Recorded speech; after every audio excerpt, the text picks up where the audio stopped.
عزیزان گرامی قدر، جہاں سے آج تلاوت کا آغاز ہوتا ہے، اللہ جل مجدہ الکریم نے مکی صورتوں کے جو خصائص ہیں، ان خصائص میں سے ایک خصوصیت یہاں پر یہ ہے کہ قرآن مجید قرآن رشید کی جگہ جگہ پر تصدیق کو بیان کیا جاتا ہے۔ حروف مقطعات قاسین تلک آیات القرآن و کتاب مبین، حروف مقطعات اللہ کریم فرماتے ہیں کہ تمہیں نہیں ان چیزوں کا پتہ، لیکن ہم تمہیں یہ بتا دیتے ہیں کہ یہ قرآن کریم ایک روشن کتاب ہے، ہدی و بشریٰ للمؤمنین، ہدایت ہے اور بشارت ہے مومنین کے لیے۔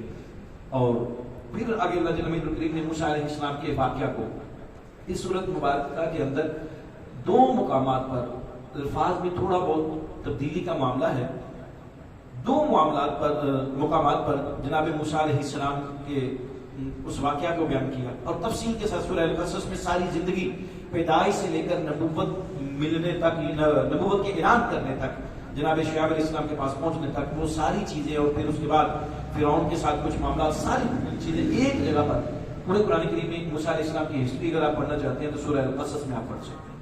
اور پھر اس کے بعد سورہ النمل کی آیت نمبر 14 کے بعد اللہ تعالیٰ نے تفصیل کے ساتھ حضرت داؤد اور حضرت سلیمان علیہ السلام کی تعارف کی بات کی، وَلَقَدْ آتَيْنَا دَاوُودَ وَسُلَيْمَانَ عِلْمًا، اور یقیناً ہم نے داؤد اور سلیمان علیہ السلام باپ بیٹے کو علم عطا کیا، وَقَالَ الْحَمْدُ لِلَّهِ الَّذِي فَضَّلَنَا عَلَىٰ كَثِيرٍ مِّنْ عِبَادِهِ الْمُؤْمِنِينَ، اور وہ دونوں کے دونوں باپ بیٹا، دونوں کے دونوں نبی کہنے والے تھے، کیا کہا کرتے تھے؟ اے اللہ تمام تعریفیں تیرے لیے ہیں کہ تو نے ہمیں بہت سارے مومن بندوں پر فضیلت عطا کی ہے۔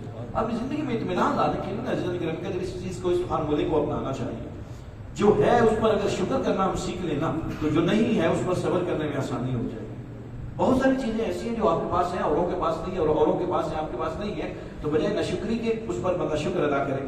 اور پھر اس کے بعد جناب سلیمان علیہ السلام کا وہ چیونٹی کا معاملہ جو ہے، اور پھر حدود کے معاملے کو فرض بیان کیا گیا۔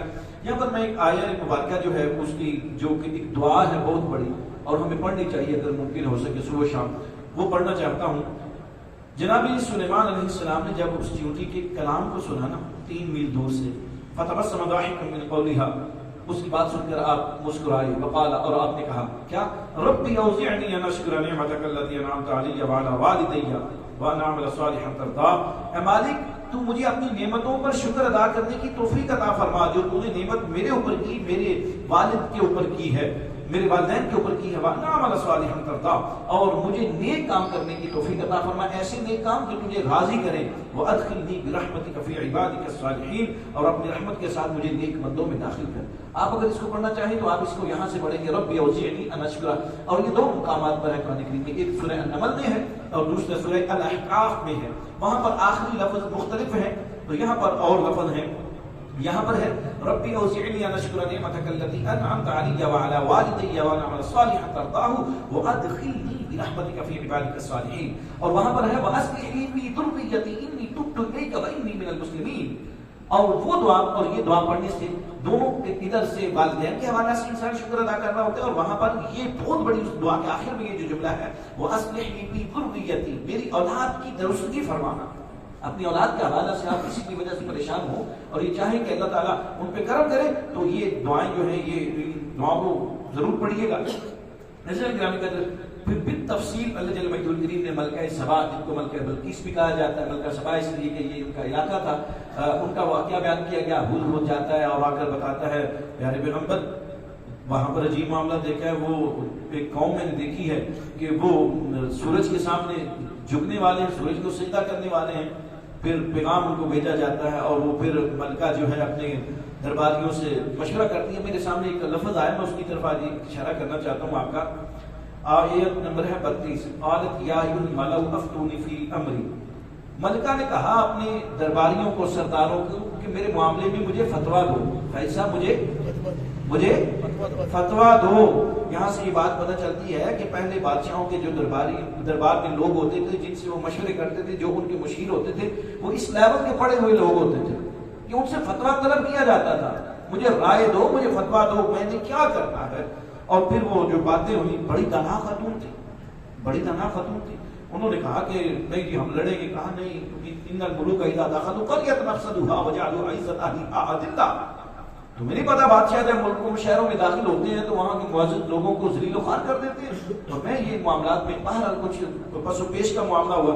ادھر اس کی مشاورت جاری تھی, ادھر جناب سلیمان علیہ السلام اپنے درباریوں کو آپ نے بھی اکٹھا کر لیا. تو وہ وہاں پر ملکہ بلقیس کے تخت کو لانے کا جو معاملہ ہے جناب آصف بن برخیہ کے حوالہ سے, اس واقعہ کو تفصیل کے ساتھ اللہ جل مجدہ الکریم نے ان آیات بینات کے اندر بیان کیا.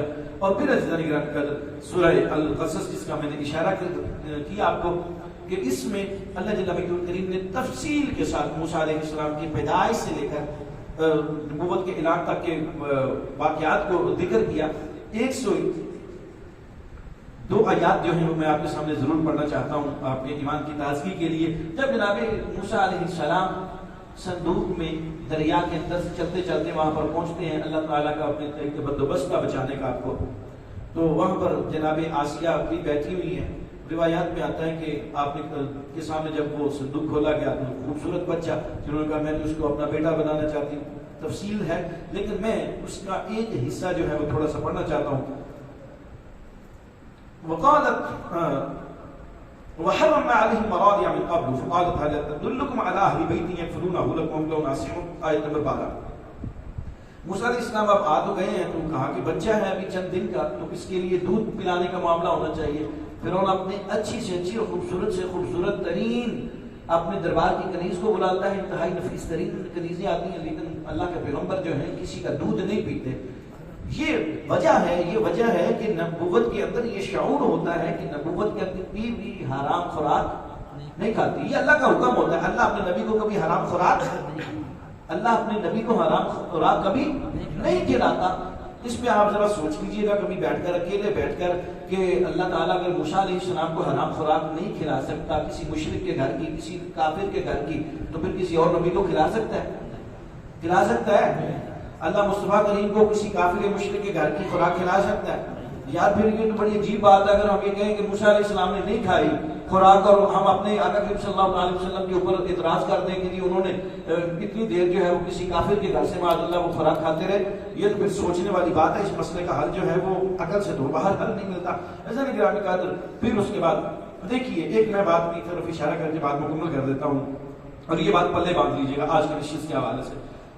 بعض اوقات میں آپ کا ایک عمل جو ہے آپ کو زندگی کے کئی سالوں سے آگے کا سفر کروا دیتا ہے. یہ موسیٰ علیہ السلام کی زندگی بتا رہی ہے. ایک ایکٹ جو ہے, ایک گڈ ڈیڈ جو ہے, ایک آپ کا اچھا عمل جو ہے, بعض اوقات آپ کی ہزاروں کروڑوں دعاؤں سے آگے کا عمل ہوتا ہے اور آپ کو اتنی ترقی کروا دیتا ہے. موسیٰ علیہ السلام کی کیفیت ہے جوانی ہے, مصر سے نکلے ہیں, گھوم پھر رہے ہیں, اور یہ کہہ رہے ہیں ربی انی لما انزلت الی من خیر فقیر, مالک تیری طرف سے اتاری ہوئی خیر کا محتاج. کتنی کو قتل کیا ہوا ہے, نکلے ہوئے, یہ بھی خوف ہے پیچھے سے لوگ نہ آ جائیں. ابھی نبوت کا اعلان نہیں ہوا, گزر رہے ہیں جگہ سے, دیکھا کہ ایک مجمع لگا ہوا ہے, دیکھا کہ ہاں کیا مسئلہ ہے, لوگ پانی پلا رہے ہیں اپنے جانوروں کو, اور ایک طرف 2 خواتین کھڑی ہیں. وہ منظر میں تھوڑا سا پڑھنا چاہتا ہوں آپ کے سامنے اور آپ کو بتاتا ہوں کہ کبھی کبھی ایک چھوٹا سا عمل انسان کو کتنا آگے لے کر جانا جاتا ہے. سورہ القصص کی آیت نمبر ہے جی میرے سامنے 23-24. وَلَمَّا وَرَدَ مَاءَ مَدْيَنَ وَجَدَ عَلَيْهِ أُمَّةً مِّنَ النَّاسِ يَسْقُونَ. اور جب جناب موسیٰ علیہ السلام تشریف لائے مدین کے اس جگہ پر جہاں پر پانی پلایا جا رہا تھا, وَوَجَدَ مِن دُونِهِمْ امْرَأَتَيْنِ تَذُودَانِ قَالَ مَا خَطْبُكُمَا. تو دیکھا 2 خواتین ایک طرف کھڑی ہوئی ہیں الگ تھلگ. تو کہا کہ کیا وجہ ہے جناب موسیٰ علیہ السلام؟ کہا یہ خواتین ایک طرف کھڑی ہیں, بیچاریوں کو ہمت نہیں ہو رہی. جاتے ہیں پیغمبر اپنے انداز حیا کے ساتھ جا کر پوچھتے ہیں ما خطبکما, تم ادھر کیوں کھڑی ہو؟ قالتا لا نسقی حتی یصدر الرعاء وابونا شیخ کبیر. ہم بھی پانی دینے کے لیے آئی ہیں, جانوروں کو پانی پلانا ہے, خود ہی آنا پڑتا ہے. خواتین باپ بوڑھا ہے, اللہ کا پیغمبر ہے, آپ اللہ جل مجدہ الکریم کے جو ہے وہ پیغمبر ہیں, اور ہمارا معاملہ ایسا ہے کہ وہ گھر سے باہر آ نہیں سکتے, تو ہم میں خود آنا پڑتا ہے. جناب موسیٰ علیہ السلام کیا کرتے ہیں؟ فَسَقَى لَهُمَا ثُمَّ تَوَلَّىٰ إِلَى الظِّلِّ فَقَالَ رَبِّ إِنِّي لِمَا أَنزَلْتَ إِلَيَّ مِن خَيْرٍ فَقِيرٌ. آپ نے ان کے جانوروں کو پکڑا, جانوروں کو پکڑ کر جا کر پانی پلایا, پانی پلا کر لا کر ان کو دیا, اور جو پانی چاہیے تھا ان کو دیا. کہا یہ دیجئے اور مستورات اپنے گھر کی لا لیجئے اور وہاں پر دعا کرتے ہیں. اب وہاں پر دعا کی ربی انی لما انزلت الیہ من خیر فقیر، اے مالک تیری طرف سے اتاری ہوئی جو خیر ہے اس کا میں محتاج ہوں. کہاں اتنی پریشانی تھی، اتنی ٹینشنیں تھی کہ قتل کیا ہوا ہے، پیچھے سے قتل مطلب ہو کیا وہ اس میں ایک الگ حکمت ہے. اب یہاں پر سرگرداں ہے، ہجرت کے مارے ہوئے ہیں، گھر اپنا نہیں ہے، معاملات اپنے نہیں ہیں، خوف ہے طرح طرح کا. ایک اچھا عمل ہو گیا یہاں سے. فجاءت بإحداهما تمشي على استحياء قالت إن أبي يدعوك ليجزيك أجر ما سقيت لنا. ان تو بیٹی گھر گئی، بابا جان جناب حضرت شعیب علیہ السلام کہتے ہیں کہ بیٹیوں خیر ہے، آج ماشاءاللہ جلدی آ گئی. پہلے تو تمہیں وقت زیادہ لگ جاتا ہے، بھیڑ ہوتی ہے، مجمع ہوتا ہے، لوگ وہاں سے پانی پلاتے ہیں اور بعد میں تمہاری باری آتی ہے. بیٹی دونوں جو ہیں وہ قصہ سناتی ہیں، بابا ایک جوان تھا آج بڑا باحیا دیکھا، اس نے کمال کر دیا، اس نے اپنی پرواہ نہیں کی اور اس نے ہمارے جانوروں کو بھی پانی پلایا، ہمیں ہمارے لیے بھی پانی کا انتظام گھر کے لیے بھی کیا. شعیب علیہ السلام فرماتے ہیں جاؤ جاؤ جلدی اس کو بلا کر لے کر آؤ، وہ کوئی عام بندہ نہیں ہے. اب ہوا کیا تھا، کیا کیا تھا موسیٰ علیہ السلام نے؟ ایک اچھا عمل کیا، ایک اچھا عمل. ابھی ذرا نبوت بات کی بات ہے، میں آپ کو بتانا چاہ رہا ہوں بطور انسان کہ بعض اوقات آپ کا ایک اچھا عمل اخلاص پر مبنی، جس میں کوئی غرض نہ ہو، جس میں کوئی غایت نہ ہو، جس میں کوئی تمنا تما نہ ہو. اب موسیٰ علیہ السلام کو کوئی تمنا تما نہیں تھی، کوئی غرض و غایت نہیں تھی، بس ایسے ہی دیکھا. غیرت تھی نا اصل میں پیغمبر کے اندر، یہ غیرت ہوتی ہے کہ یہ خواتین کھڑی ہوئی ہیں، میں ان کا ہیلپ کرتا ہوں. آتی ہیں ان میں سے ایک قالت ان ابی یدعوک لیجزیک اجر ما سقیت لنا. جوان ابا جی بلا رہے ہیں ہمارے. شعیب علیہ السلام اللہ کے نبی ہیں. تو بات عزیزہ گرامی قدر ہوئی اور وہاں پر جا کر پھر جناب شعیب علیہ السلام کے ساتھ ملاقات ہوئی. کہا ایک خاص وقت میرے ساتھ گزارو اور پھر اس کے بعد جو ہے تم یہاں پر رکو گے، پھر بیٹی کے ساتھ شادی بھی ہو جائے گی میری کے ساتھ اور پھر نبوت کے سلسلے جو ہے وہ بھی طے ہو جائیں گے. اور بادشاہ مسجد کے دامن میں شہر لاہور کی زینت، شہر لاہور کا کرم، شہر لاہور کا فضل، جسے حضرت اقبال کہتے ہیں. آپ نے اسی لیے حد کر دی نا کہ گر کوئی شعیب آئے میسر، حضرت اقبال کہتے ہیں گر کوئی شعیب آئے میسر، شبانی سے دو قدم ہے کلیمی. شبانی کہتے ہیں بیڑی چرانے کو، بکریاں چرانے کو. موسیٰ علیہ السلام بیڑے چرا رہے تھے، مطلب سفر کے ساتھ ساتھ. گر کوئی شعیب آئے میسر، شبانی سے دو قدم ہے کلیمی. کہاں بیڑے چرا رہے تھے اور کہاں پر شعیب علیہ السلام نے پکڑ کر اللہ کا کلیم اللہ بنا دیا. نبوت اور رسالت کے مناسب جو ہیں وہ طے ہو جاتے ہیں. اور پھر کبھی بھی ایسے نہیں اولو العزم پیغمبر بنتے ہیں. جناب موسیٰ علیہ السلام بنیاد کیا تھی؟